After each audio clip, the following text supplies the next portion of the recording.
Bellator heavyweight, Shawn Teed. Thank you so much, Shawn, for coming on today.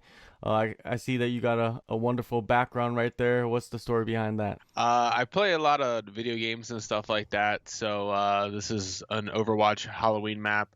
Um, you know, play video games with a bunch of friends with my fiance and stuff like that. It's a big part of my life. So 2020, I mean, a lot of people were stuck inside the home. Did it allow you to, get in a lot more gaming every day? Yeah, I mean, when it was like everything was locked down here in New Jersey, I played a lot of video games and stuff like that. But you only play too many video games when you're just stuck inside. You go stir crazy. Well, New York was hit pretty hard. How was New Jersey at that time?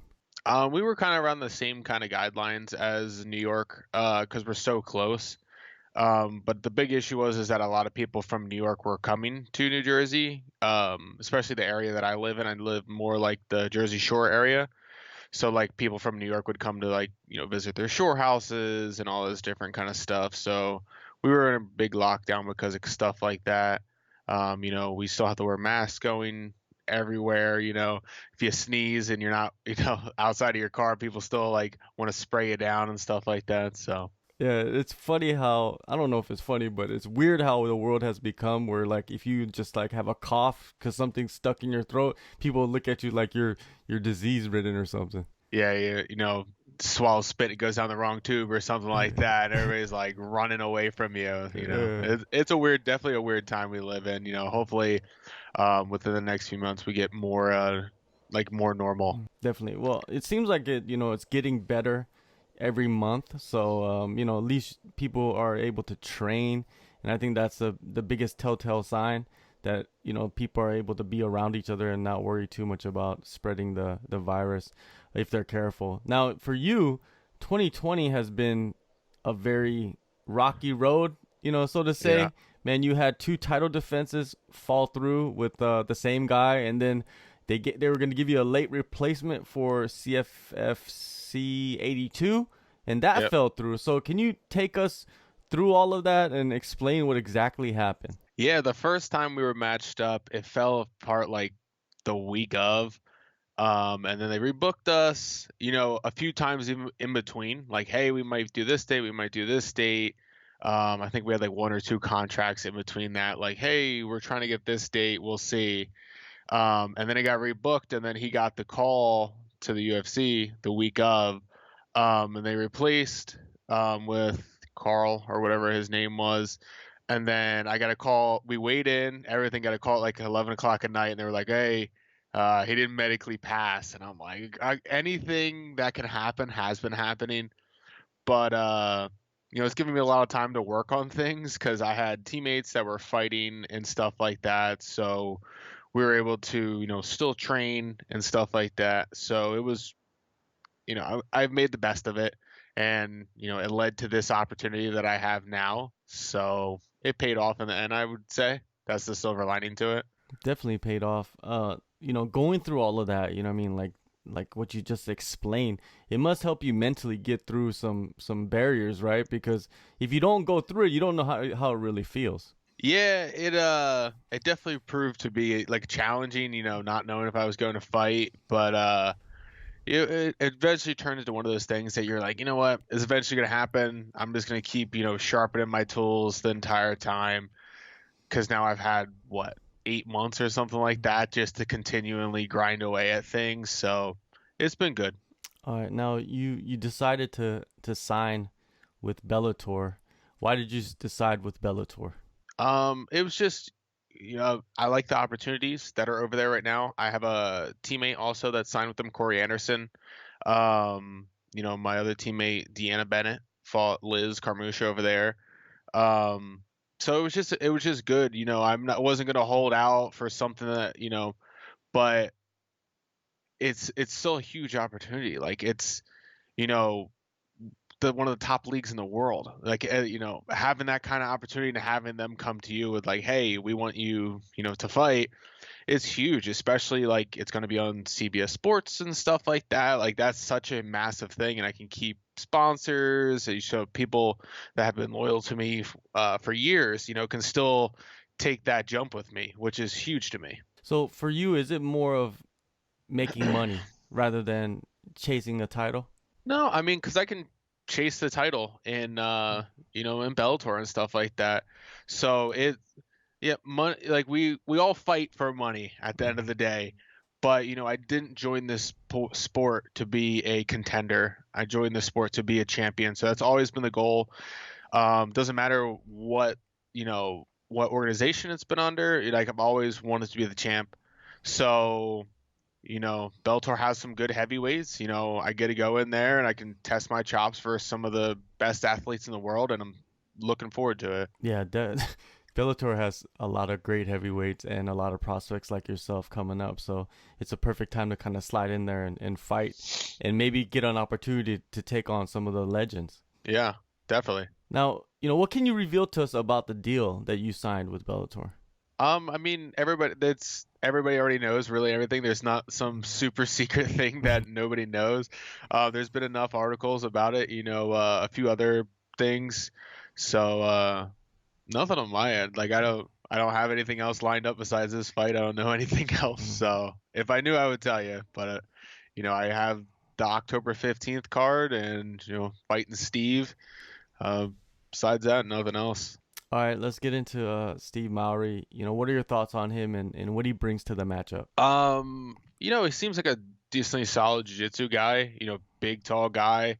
Like 2, 3 inches taller than me. About the same arm length, which is weird. So another jiu-jitsu guy. For some, like everybody thinks that he's super, super, super good at jiu-jitsu. We do kind of the same kind of stuff. We're big, you know, bend your arm kind of guys. So, if I think it's a great matchup. You have a jiu-jitsu guy versus a jiu-jitsu guy. I wrestle a little bit more than he does.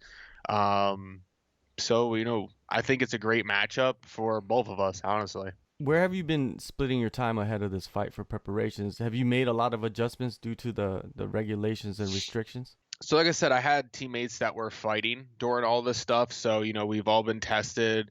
I cornered Carl Roberson for the UFC and stuff like that. So, I was COVID tested for those. For Deanna, I had to go through all these Bellator COVID testing and stuff like that. So, we've all been kind of getting tested along the way. So, we've kept our group really small of who we're training with. We have a few other guys that we were training with also that still get tested because whatever their jobs are, they have to get tested for that.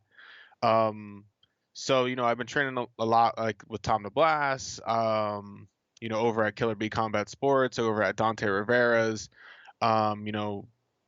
still get my rounds in. We have some up and coming heavyweights that we've been working with. So my camp has been really good actually. So, with everything going on, it's been a great camp actually. Tom DeBlas, he recently signed with One Championship. He's gonna come back and fight. Do you know anything about his return, man? Has he changed since signing with One Championship, especially in his training? Like I see him hitting mitts and all that different kind of things. We're still doing drilling and stuff. Like I don't know who he's fighting. I don't know when he's fighting.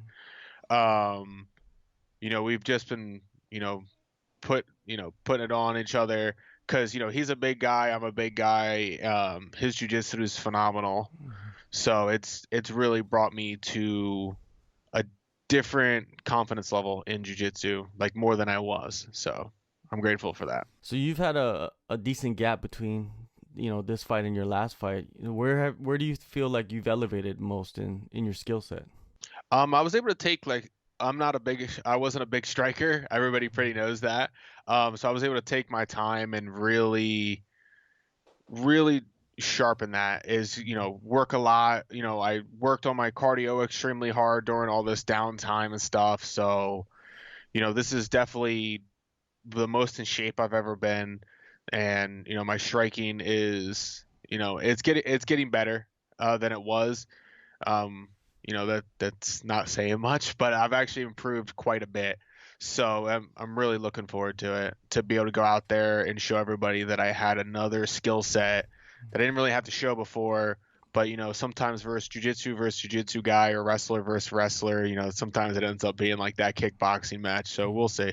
Yeah, it could be a perfect opportunity for you to show those new skills on the feet. Yeah. How do you see the debut playing out then? I'm not one for, saying, I'm going to do this and this round and stuff like that, but it's definitely not going to go to a decision. I If I had to call it, I would say that he's not going to make it out of the second round. I just feel like I'm going to be able to put enough pressure and put enough pace. He's not going to be used to somebody actually fighting him. From what I've seen, is everybody kind of, they back away, they trying to get him to chase him, but I'm sure you've seen my fights. I'm not for that. I'll stand there and bang out with you if I need to. You're not going to push me around. That's just, that's how I train, and I'm not going to do it when I fight. So I think that that's going to bring a different aspect that he's going to have to really overcome. And, we'll see. All right. Well, he's carrying that undefeated moniker, right? So you got to take that from him. Yeah, I mean, I've taken a bunch of O's in my career. I'm not worried about that. So, everybody eventually loses. I feel like he's gonna, he's gonna suffer that on the 15th. So we're, see what he does from there. Looking at your track record, you only have 2 losses, and the first one was for the title in 2016, yep. And the second one was on the Contender Series for a UFC contract, basically. So, yeah. Like when you look at it, your last fight, you went for the title, you won that title. Do you feel like you kind of got over a hump in that fight? Maybe there was a sense of relief for you that you kind of performed up to your abilities in that big moment? Yeah, I mean, my defeats have been the biggest boost to my career. Like, it kind of lets you know where you're at and where you need to go up from. So, yeah, I've lost twice. There could be a million excuses, hey, I lost those days. After the Contender Series, I had to have shoulder surgery and stuff like that. So being able to finally come back and fight for the belt and finally accomplish that, was a big milestone. And this is another huge milestone, signing that contract, being official.